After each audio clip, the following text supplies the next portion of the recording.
Hello. If you're able to, please close your eyes. Take a deep breath in.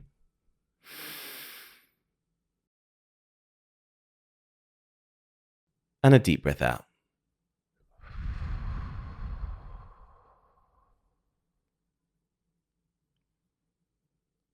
Relax your shoulders. Unclench your jaw. Take another deep breath in.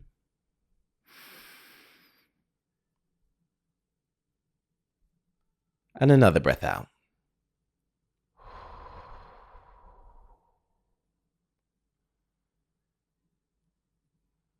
You can open your eyes now. My name is David, and welcome to Mindful Moments. I come to you on a sunny day in September. Happy September. Because my school year always started in September, I always feel like September is a new start. It's kind of my second wave of the year. I get a fresh wave of energy, a new impetus. I feel like it's a good time to start something, to double down on the things I'm already doing. I'm not really starting anything new, but I am doubling down big time. It's nice to feel that boost of energy, just to see out these last few months of the year. I hope the year's been going great for you so far. And if it's not, I hope it turns around.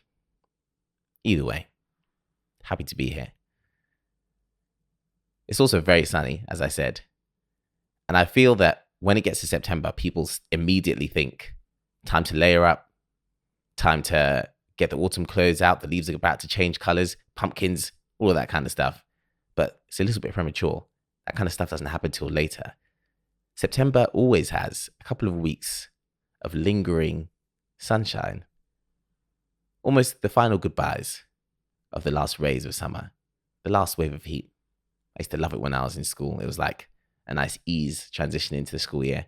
And I love it now. It's like a final goodbye and easing into the autumn and easing into the changing of the seasons. But I do feel fresh, ready, like something's good's about to happen and about to come. Yeah, I really do. All in all, I feel very good. I feel at peace. Which is ironic because today's podcast episode is about anger. In the past few weeks, I've had a few conflicts. All necessary conflicts and good conflicts. I feel that in any healthy relationship, any kind of relationship, familial, friendship, romantic, in any healthy relationship, there is room for conflict, the right kind of conflict. Because it means that there's space for each person to feel honesty. So I've had a few conflicts in the last few weeks. It's made me think a lot about my progress in terms of how I feel and exhibit anger. I think a lot about anger. I think about what it means to me, how anger is one of the most overwhelming emotions. It's very interesting how anger can make you forget everything. To be temperate is to be even. And to lose your temper, there's a reason they call it losing your temper. It's a loss of control, of perspective. But it's so easy to do. It's so easy to give in to anger. And I used to do it very often. So I've made real progress in those areas. But it's so interesting how anger can do that to us. It's interesting that anger isn't always negative either. There are right times to feel anger. There's a whole phrase, righteous anger, usually at injustice. Yeah, anger is a fascinating thing. And it scares me a little bit, which is why I've had to look at it very strongly and not hide from it or ignore the fact that I feel it. Because it has a lot of power to do a lot of harm. But it's something we can't really escape. And it's always very indicative of other things. Anger, emotions are information. So if I feel anything strongly or regularly, it's something that I do try to look at. So I want to talk and think about anger today. That's okay with you. When I was young, really young, 6 or 7, I used to get angry a lot. I used to get in the car after school and my mum and my dad would say, "You've been shouting." I can tell you've been shouting, you're losing your voice. And I did. I used to lose my voice. I used to shout so much I would go hoarse. Usually over football. 99% of the time over football. Even if it was with my siblings, it was over football or a game we were playing. But I used to get very angry very quickly and I would shout a lot. And I remember always being very exhausted afterwards. It would take a lot from me. It would cost me a lot to be that angry. I remember being sat down by my parents one day and them telling me, you need to stop shouting. We want to hear you. We want to see you stop shouting and stop getting angry all the time. It's not good for you. It's not good for other people. And it was a real struggle to do that. But I do remember being angry a lot and being tired a lot and not wanting to be quite so angry, but always losing my temper. I remember one occasion we were with an auntie.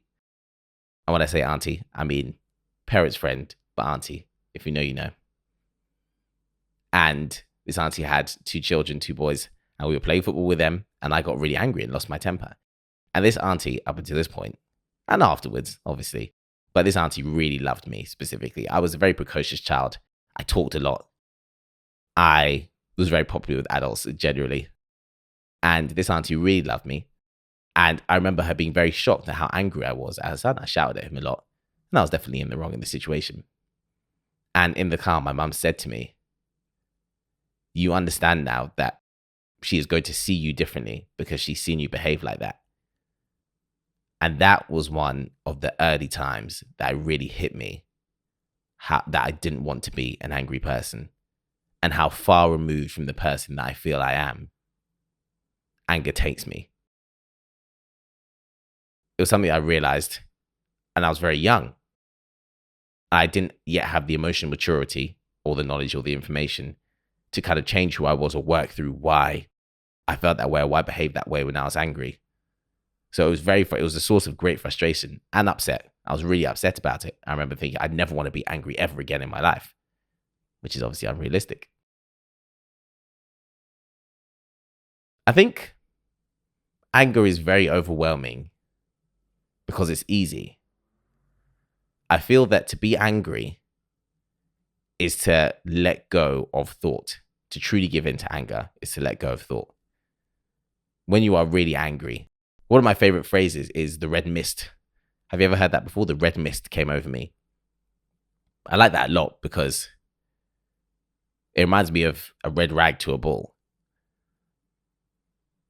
And it also really sums up how it feels to be very, very angry. A red mist coming over you. You can't see anything. You can't really think of anything. You can't see anything but the anger. And it can just very easily take over. It's also a little bit scary how good that feels to give in to anger. When you get angry, to just do whatever you feel, say whatever you want because you're angry. I think it's one of those emotions that we make a lot of allowances for. And we understand that being angry can make people act out of character or in the ways that they wouldn't usually because of how powerful a force anger is. I think about being angry and the times in my life when I've been angry. And when I examine them, I realize that 9 times out of 10, my anger is covering something else. My anger is covering my shame. My anger is covering my disappointment. My anger is covering my grief. So to get rid of my anger, quite often I will have to deal with an emotion that's harder to go through and harder to examine. I'll have to look at the root causes of what's making me feel the initial emotion, which I'm then covering with anger. And that is a lot of work. Quite often, the emotion that's being covered with anger is one that's very difficult to work through in the first place, which is why anger is easy to give into. It's just much easier to be angry at things, isn't it? All of that takes a lot of work.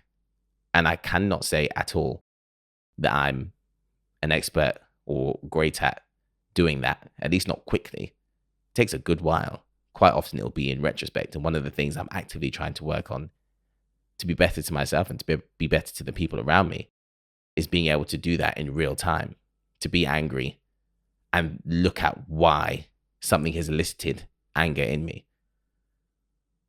Emotions are information. If I feel angry, My brain's informing me that certain things affecting me in a certain way. And I'm really trying to do the work to make sure that I can analyze that situation before I let that anger go through me and I lash out at someone or say something I don't mean or do something that in retrospect I'm going to regret. I very rarely lose my temper, not because I'm some paragon of virtue or because I'm particularly good at maintaining control or anything like that, just because it's very rare in my life that I've fully lost my temper and not regretted it. I can't really think of a single instance where there hasn't been some level of regret at losing my temper. It just is one of those things that feels so good to do in a moment. But in the grand scheme of things, I always think there's a way that I could have dealt with a situation like that better. Even that itself, the desire to lose one's temper, or how good it feels to lose one's temper. From personal experience, I can say that as a man, I do believe there is some glorification around anger and losing your temper. Because so much of traditional masculinity is about power and domination and dominating your environment. I feel like anger is traditionally one of the ways that people show that. I'm going to stamp my feet and shout and make everyone around me scared and intimidated. And that puts me in a more powerful position than them. But as I've grown older and my views on what I think real masculinity is have changed, I now believe it to be a much more impressive feat to feel anger and to think through that and to not let it control and dominate my next actions. My biggest coping mechanism for when I feel angry is to pause. I tend to do everything in life very quickly, but when I feel angry, it's a time when I really slow down. And I just tell myself, think. Because the main thing that I don't do when I'm angry is think. My thoughts go out of the window and I react. And that's one thing that I've worked so hard on changing. And I have really been able to change myself and want to change even further when I get angry to just think.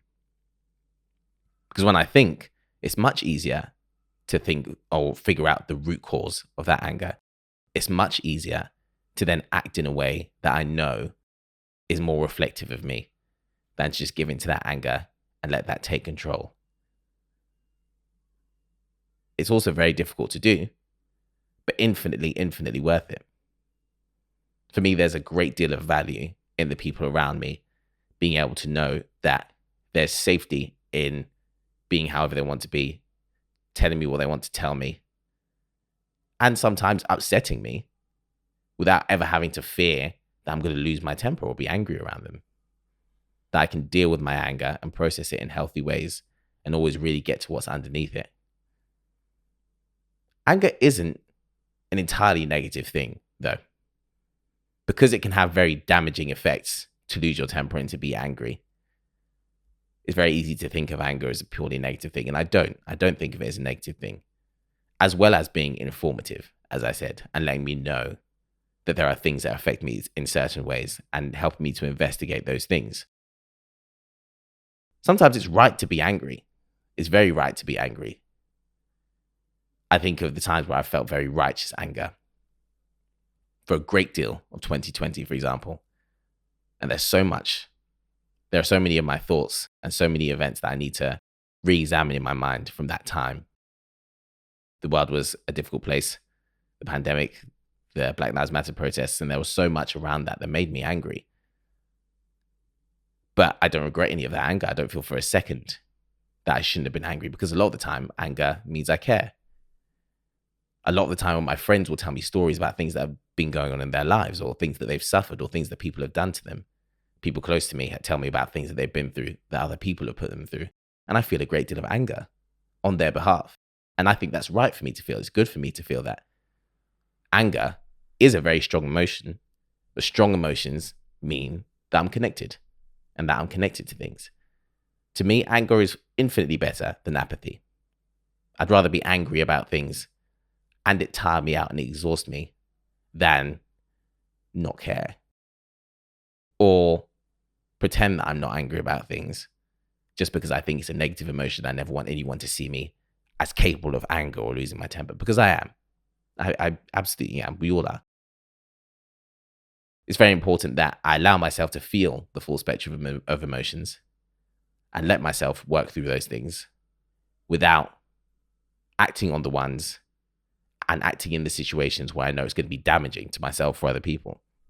And that's why anger to me is so specific. It is probably different for a lot of people. For me specifically, I feel anger is the most damaging of the emotions that I feel regularly. And it's been a long, long, long time, a very long time since I lost my temper and since I said or did anything out of anger that I regretted, which is great.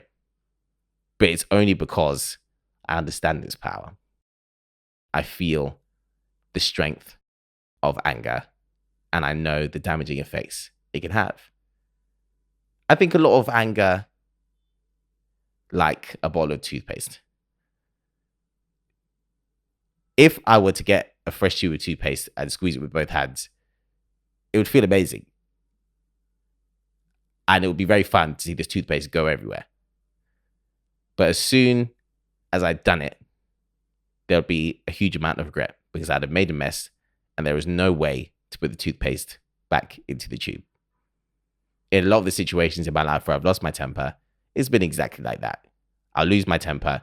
It feels fantastic to say the thing that I wanted to say something cutting, do something that I wouldn't usually do, lose control entirely.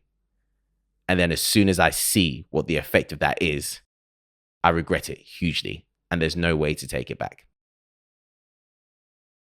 Of course, I'm lucky enough to have very forgiving friends and family who realize that I'm just a human being, not just friends and family. People generally deserve a lot of credit because we all understand that people are capable of anything and nobody is just one thing and everybody is capable of messing up. That being said, I shouldn't have to rely on the kindness and understanding of other people rather than simply recognizing and taking care of the emotions which are my responsibility. And anger is top of that list. It's top of that list because it can be so damaging. Anger isn't a bad thing in itself. It's what I do with it. And so I try to let my anger inform me and guide me the same way that I let my other emotions guide me without letting it be something that ever dominates or controls my actions. It helps very much that obviously that's been something I've been trying to do for a very long time. It helps very much that I try to examine the root causes of my anger. And the main thing that I do when I get angry is slow down. I think a lot of anger management techniques, counting to 10, imagining a different place, it's all about slowing down. Anger is so fast paced. And in a matter of seconds, things can go wrong if we act in anger. Trying to slow those things down, for me, is the most valuable thing that someone can do. And it's the thing that works best for me in any situation when I'm angry. I will be angry many more times in my life. I might be angry many more times this week. Hope not, but I might be. It's important to me that I'm under no illusions as to what anger is for me. For me, anger is something that I find difficult to control and makes me into someone that I don't particularly like being. Because of that, I will very, very rarely, if ever, lose my temper. And it's something that I am constantly working on, as I'm constantly working on many things. But something I also feel fortunate to be aware of. As soon as one is aware of something, that's when one can change it.